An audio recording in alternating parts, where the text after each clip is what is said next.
तो NIS on demand की जो रजिस्ट्रेशन है ये जून की कब स्टार्ट होने वाली है, या जो NIS ऑन डिमांड के जो पेपर होंगे वो जून में होंगे कि जुलाई में होंगे, या कौन सी तारीख के बाद होने वाले हैं, और आखिर में NIS ऑन डिमांड का जो रिजल्ट होता है वो कब तक आ जाता है। तो इस तरह के बहुत सारे क्वेश्चन और क्वेरीज हमारे पास कंटिन्यूज आती जा रही है व्हाट्सएप पे, कॉल्स के थ्रू, और हो सकता है कि आपके मन में भी एक डाउट और क्वेरी चल रही हो।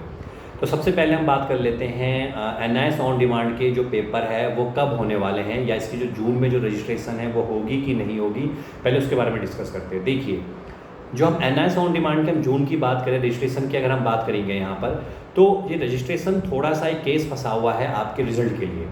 अब देखिए, जो NIS अप्रैल मई के रिजल्ट की हम बात करें तो रिजल्ट अभी तक आया नहीं है, तो जब तक वो रिजल्ट आएगा नहीं तब तक आपकी ऑन डिमांड की जो रजिस्ट्रेशन है वो ओपन होगी नहीं। अब बहुत सारे स्टूडेंट ये सोचते हैं कि ऐसा क्यों होता है, क्योंकि NIS सबसे पहले अपने स्टूडेंट बच्चों को भी देखता है, उसको भी पता है कि जो उसके बच्चों ने पेपर दिए तो उनकी भी हो सकता है कंपार्टमेंट आ जाए 2 पेपर 3 पेपर में, तो उनके बच्चों को भी ऑन डिमांड के फॉर्म भरने हैं, और जो ऑन डिमांड की सीटें होती है वो बिल्कुल फिक्स होती है, सीटें ज़्यादा होती नहीं है। तो इसके लिए ही वो क्या करेगा, जब उसके बच्चों का रिजल्ट आएगा तो उसके हफ्ते के बाद या उसके बीच में वो अपना ऑन डिमांड का फॉर्म वहाँ पे फिलअप करना स्टार्ट कर देगा, खोल देगा।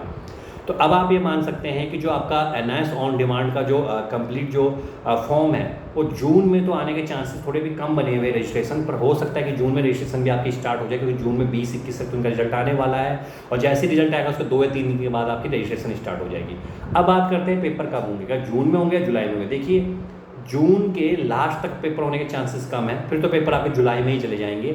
जुलाई में भी ये जाएंगे आपके लगभग, आप मान के चलिए 10 के आसपास, 10 के बाद या 10 के आसपास ही आपके पेपर होंगे। अब ये डिपेंड करेगा कि पेपर पहला कौन से होने वाला है, डेट पहले हमें कौन से मिलने वाली है। तो ये तो हो गया एडमिशन का। मार्कशीट कब तक आ जाती है, रिजल्ट कब तक आ जाता है। देखिए, जो इसका रिजल्ट होता है NIS ऑन डिमांड का वो 30 से 45 डेज होता है। जिस महीने आपने पेपर दिए होंगे उस महीने के टोटल के बाद जो आगे के जो नेक्स्ट मंथ आएगा उसके 30 से 45 डेज काउंट कर लीजिए। तो जुलाई का रिजल्ट आपका ऑटोमेटिकली चला गया सितंबर के मिड तक, वो जाएगा ही जाएगा, वहाँ तक जाएगा। और ऐसे ही अगर आप अगस्त में एग्जाम दोगे तो उसका रिजल्ट आपका अक्टूबर तक चला जाएगा। तो ये है आपका टोटल प्रोसेस ऑन डिमांड के रिजल्ट का और ऑन डिमांड के एग्ज़ाम का।